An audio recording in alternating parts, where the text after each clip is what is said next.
Hi everyone, and thank you for joining me virtually. I'm sad that I can't be there today with you all at what I'm sure is a really intellectually provocative and enjoyable convention. My name is Ariel Kroon, and I'm a Canadian settler scholar of Dutch ancestry. I currently live and work on the traditional territories of the Neutral, Haudenosaunee, and Anishinaabe peoples, otherwise known as Kitchener, Ontario. I just defended my PhD at the University of Alberta in September, where I spent 6 years studying Canadian post-apocalyptic science fiction, published between the years of 1948 and 1989. I was really excited when the organizers reached out to me to give a talk around the theme of cyberpunk in science fiction at a philosophy convention/conference, because the last chapter of my dissertation has a section on cyberpunk. But I wasn't really able to fully delve into the really interesting philosophy, especially the aesthetics of the future, that were and are still propelled by it, and how it has evolved and changed, or not so much as the case may be, over the past 3 decades to where we are now, and how the genre of solarpunk has emerged in the 21st century to present another vision of the future. This paper is my attempt at sketching an outline of those thoughts. I'm going to begin by describing a setting from SF that may seem familiar to many of you. This place is an island nation, and travel across the island is only permitted if you have a passport. For the first time that you're caught traveling without papers, you get let go with a warning, but if you go outside your designated zone again without permission, you are immediately punished by being forced into slavery. Oh yeah, this island society has slaves. 2 per household, actually. And there are no private places for anyone, slaves or free citizens, to gather. Atheism is seen as a danger to the state, and so while atheists are tolerated, priests of any religion will regularly go to engage atheist individuals in conversation in an attempt to convert them. This place has a couple of bonus gross rules also, wherein premarital sex is punished by a lifetime of enforced celibacy, and wives have to quote-unquote confess their sins to their husbands once a month. Some of you may have already guessed it, but the place I'm describing is not actually a future dystopian cyberpunk society that rebels have to live in and fight against, but actually is the original Utopia, capital U, by Sir Thomas More, published in the book of the same name in 1516. I'm not going to get into the history of Utopia's publication, its social context, or scholarly opinions of it as parodical or socialist propaganda, because that's not what has survived within the cultural imagination, and the ideas called to mind by the word utopia. What's carried on down through history hasn't been any of that, but merely the idea and aesthetics of utopia, of a magical place where everyone is happy and society works really well. Well, let me qualify that. It works really well for some people, and those are the people who are happy. Those also happen to be the people who are in the same social class and identify the same way as Sir Thomas. From one angle, it does work really well. Free adult male citizens and happy heterosexual marriages are enjoying this society to the fullest. The point overall that I want to preface my talk with is that one person's utopia of the future can be another's future dystopia. This isn't really a new concept in science fiction or philosophy, and I really doubt that it is to you also. But I wanted to state it for posterity, and for you to keep that in mind while thinking about cyberpunk and how it views the future, and how we can interpret cyberpunk as a vision of a dystopia or utopia to come. Cyberpunk was famously introduced in William Gibson's novel Neuromancer in 1984, but I want to focus on his short story, The Gernsback Continuum, which was first published in 1981 and then later collected in Burning Chrome in 1986. I argue that it sets out the philosophical rationale for and aims of a brand new genre, cyberpunk, as explicitly talking back to earlier science fiction. The name Gernsback refers to the American author and publisher Hugo Gernsback, who is also the man the Hugo Awards are named after. He was a big deal because he published the very first science fiction magazine, Amazing Stories, which began its run in 1926, and he coined the term science fiction in 1929. Back then, SF was still kind of coalescing, and the aesthetics of science fiction, or SF in the 30s, was very Art Deco, and Gernsback both wrote and published other writers whose stories focused on new technology and gadgetry, so that the magazine became synonymous with the genre that we would now identify as retrofuturism, and which Gibson's story calls ray gun Gothic, which actually ended up coining the term. It is an architectural and visual style that's situated in the context of the golden age of modern design due to its use of features such as quote, single support beams, acute angles, brightly colored paneling, unquote, as well as, quote, shapes and cutouts showing motion, unquote. It is these images that the narrator of Gibson's story begins to see manifesting around him. This nameless protagonist is a photographer on assignment to take pictures of old Americana from the 1930s that mimicked the style, dreaming of a future that never came about, and he slowly begins to slide into a reality where the future has turned out exactly as the 1930s had thought. This slippage deeply unsettles the narrator, especially when he encounters a young couple from this other reality who are picnicking on the side of the highway. He describes them as heirs to the dream of the alternate 1980s American future. They were white, blonde, and probably had blue eyes. They were American. Here, we'd gone on in a dream logic that knew nothing of pollution, the finite bounds of fossil fuel, or foreign wars that it was possible to lose, unquote. It had all the sinister fruitiness, he says, quote, of Hitler Youth propaganda, unquote. After this vision, he panics and begins to self-medicate with his own reality, on the advice of a friend who tracks down weird news stories for a living, watching hours of terrible TV to try and stay in his own timeline. It begins to work, but slowly. At the end of the story, after he spots a futuristic plane that is a 12-engined thing like a bloated boomerang, all wing, he describes how he rushed to the nearest newsstand and gathered up as much as I could find on the petroleum crisis and the nuclear energy hazard, anxious to find a park bench where I could submerge myself in hard evidence of the human near dystopia we live in, unquote. The cashier at the newsstand notices all the bad news and comments to the narrator that it is a hell of a world, but it could be worse. And the narrator agrees fervently, adding, even worse, it could be perfect. The story never actually names this alternate future a Gernsback continuum, but the implication is there. The story, to me, perfectly encapsulates the philosophical aims of a cyberpunk as a genre in a single short story, to resist a techno-utopian future that is dictated by the dreams of a past elite.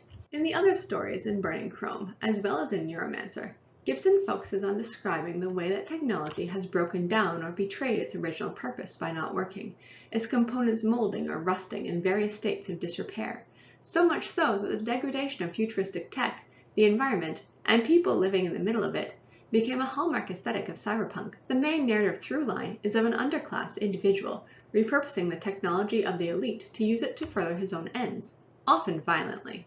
But that overall, system change is impossible. The genre borrows heavily from noir films of the 30s in characterization and look, and beneath it all is the message that the future is not going to be fundamentally different from the present, but instead more of the same. Technology may change, but people and socioeconomic systems will not. The future of cyberpunk is an ideological extension of the present where the Western philosophy of capital has not changed. Despite all the dystopian trappings, however, the cyberpunk future of Neuromancer was actually thought to be, by the author himself, wildly, almost ridiculously hopeful. Gibson, in an interview with Charlie Jane Anders, admits that he thought, when writing the novel, that he was doing a, quote, ludicrously optimistic science-fictional thing, because at that time, anyone with half a brain woke up every day with the consciousness that it could be humanity's last day, unquote. Neuromancer's depiction of a relatively untouched Western society beyond the outbreak and swift wrap-up of World War III and the Cold War flies in the face of the expectations of any SF aspiring to technological realism at the time, and can be read in that valence as incredibly hopeful, almost utopian in its impetus, even though that seems like an extremely low bar to us now in 2021. As a consequence, some critics read the classic cyberpunk setting as extremely dystopic. The text and its author earnestly believes itself to be optimistic in structure and utopic in character action. Readers, fans, and critics alike picked up on this vibe of wild hopefulness, especially with regard to the technological developments in cyberpunk worlds. These are encountered as exceedingly cool, and the genre became extremely popular as a result. Cyberpunk became a cultural phenomenon, but one that was based on a surface-level reiteration of the tropes and aesthetics that were present in a handful of texts. I have some quotes up on the slide from other writers and critics about late 80s cyberpunk, basically hailing it as a revolutionary new movement in science fiction. Cyberpunk also anticipated and gave terms to emerging computer technologies of the late 80s and early 90s, and theorists in academia began to recognize the possibilities, limitations, and ramifications of such technologies that proliferated in cyberpunk stories, such as virtual reality, cyber identity, and artificial intelligence. I have on my shelf a few anthologies of essays that collect various discourses around the possibilities and pitfalls of new technologies for society. Academic Kevin Robbins calls out the discourse around cyberspace as, quote, a utopia for modern times, unquote, that indulges in, quote, spectacular flights of fantasy, unquote. And he quotes other scholars such as Nicole Stenger talking up cyberspace as opening up a, quote, space for collective restoration and for peace, unquote. And Barry Sherman and Phil Judkins characterizing virtual reality as, quote, truly the technology of miracles and dreams, the hope for the next century. It may indeed afford glimpses of heaven, unquote. In an ironic twist, cyberpunk the genre and the cybercultural turn in academia that coincided with it began to aesthetically and philosophically dictate the future in a literary parody of the retrofuturism of the 1930s. Robbins urges his readers to, quote, urgently set about disillusioning ourselves, quote, much like the nameless protagonist of the Gernsback continuum, reminding ourselves that, quote, the institutions developing and promoting the new technologies exist solidly in this world. We should make sense of them in terms of its social and political realities, and it is in this context that we must assess their significance, unquote.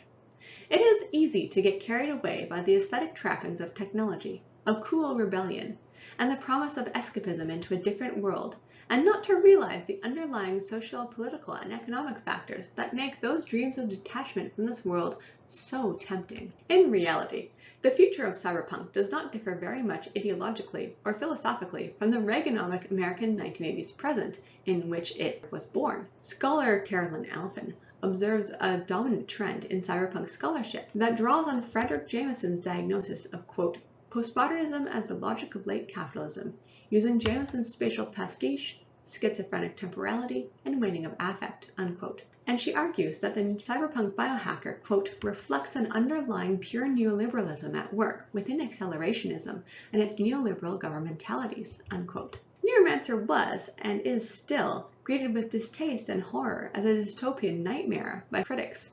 The 80s were not really a great time to identify as anything other than a white heterosexual man in America, and cyberpunk's depiction of a future that reified and cemented social stratification, income disparity, casual and structural misogyny and racism on top of the acceleration of neoliberalism is cause for despair. The advent of cyberpunk was interpreted through a feminist lens as a return to the humanist stream of transcendence, prioritizing the soul or the mind, which was aligned with men, over the body and emotions, which were aligned with women. Writer Melissa Scott observed in the 90s that despite the countercultural and extra-legal actions of console cowboys, the early narratives of cyberpunk are, quote, ultimately a pretty useless thing, a carnival sort of genre in which straight middle-class white men imagine themselves oppressed and end up reaffirming the status quo, unquote. As David R. Cole notes, in cyberpunk it is not, quote, individual or repressed minorities that are finding a new voice in the pack, but it is the peculiar voices of the technologically enhanced that are being heard, unquote. The advanced technology, such as software and quote-unquote wetware, such as body modifications, is accessible only to those with the fiscal means to purchase it, or the connections necessary to obtain it through other means. Scholar Nicola Nixon argues, though, to view the cyberpunk world as Gibson imagined it in Neuromancer as deliberately dystopic would be an active misreading of the novel itself, however.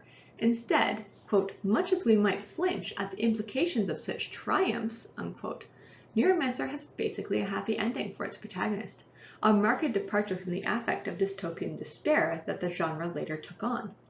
Cyberpunk worlds are often pretty fun to explore, its cutthroat philosophy and cool edginess exciting to experiment with, and those are enduring qualities, as shown by the popularity of the genre even now, with the recent buzz about Cyberpunk 2077 and the new Matrix movie coming out. Note how, in 30 years, the base philosophy hasn't really changed, though. The future of 2077 is the same future that was imagined by Cyberpunk in 1987, is the same future that was imagined by writers of post-Cyberpunk in 1997. And that's not a bad thing. But it is worth recognizing that Cyberpunk has become a retro future. The layers of utopia and dystopia that are invoked by cyberpunk hark back to my earlier point that utopia and dystopia are two sides of the same coin, and it really depends on your position in society as a reader as to what you're going to see. Recognizing your position in society is important generally for life as a human being on this planet, but doubly so when reading any fiction that is labeled as dystopian or utopian. The question in the reader's mind should always be, who is this future utopia for? What makes this futuristic setting dystopian, and why do these characters think that? Enjoying dystopia doesn't make you a bad person, by the way. I want to put that out there. I was and am still very into cyberpunk stories and post-apocalyptic fiction, and I am very drawn to the aesthetic and the idea that I could be a badass individual loner with a lot of power. But I try to be critical in my engagement with that urge to slip into the cyberpunk continuum. Skipping forward in time to the present moment 30-odd years later, the genre of solarpunk has emerged as a push against the cyberpunk retrofuture in the same way that the Gernsback continuum pushed against the retrofuture of earlier SF. I don't think solarpunk should be set up as the opposite of cyberpunk at all, but a new expression of its base impetus, science fiction that identifies the ills of late capitalism. But instead of cynically accepting it as the status quo that is only intensified in the future, solarpunk depicts a better future succeeding over the dystopian present. As Adam Flynn wrote in 2014, quote, "We're solarpunks because our only other options are denial or despair," and that, quote, "There's something lovely in the way that solarpunk reacts against the mainstream visions of overly smooth, clean, white, modernist iPod futures," unquote. In this last bit of the presentation, I want to make an argument for how the solarpunk movement takes the sociopolitical critiques of cyberpunk into the 21st century to imagine a future that works towards a utopia for everyone. Making a patchwork polyphonic utopia that attempts to make life better for everyone, no matter their position or place in society, is a pretty huge undertaking. The solarpunk aesthetic reflects that philosophy. With art that is generally Art Nouveau inspired, or depicts scenes of international urban life and feature a lot of healthy greenery, perhaps even evidence of renewable energy such as windmills or solar panels, and it often includes a diversity of humans and animals populating the cityscape or landscape working together.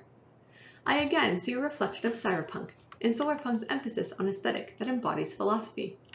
However, there is a pressing need, as Rob Cameron points out, for solarpunk to detach itself from Western utopic aspirations for the future if it is to be truly committed to its philosophical ideals of anti-racism and decolonialism. As the Western utopian urge historically and presently generates dystopia in real time for marginalized and oppressed groups worldwide in the form of colonialism, extreme class stratification, wage slavery, environmental damage, and more, in the pursuit of cheap and plentiful goods for the rich to generate happiness and a sense of utopia in the present for them. Resistance to the status quo of hierarchy and oppression is baked into the structure of solarpunk, much like cyberpunk, but its goals are communal and hopeful about the future.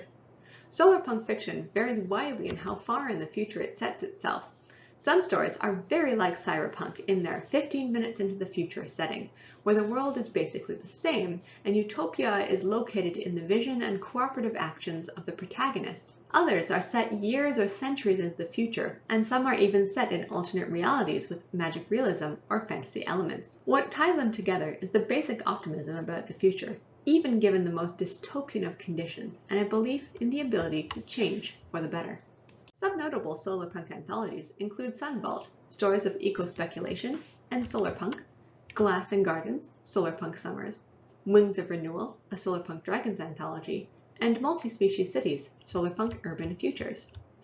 For more on what solarpunk is, I recommend visiting solarpunks.net, browsing the reference guide for more in-depth history on the development of solarpunk as a genre and philosophy, and checking out St. Andrewism on YouTube. I personally view cyberpunk and solarpunk as different points on the evolution of a philosophy and orientation towards the future and its aesthetic expression.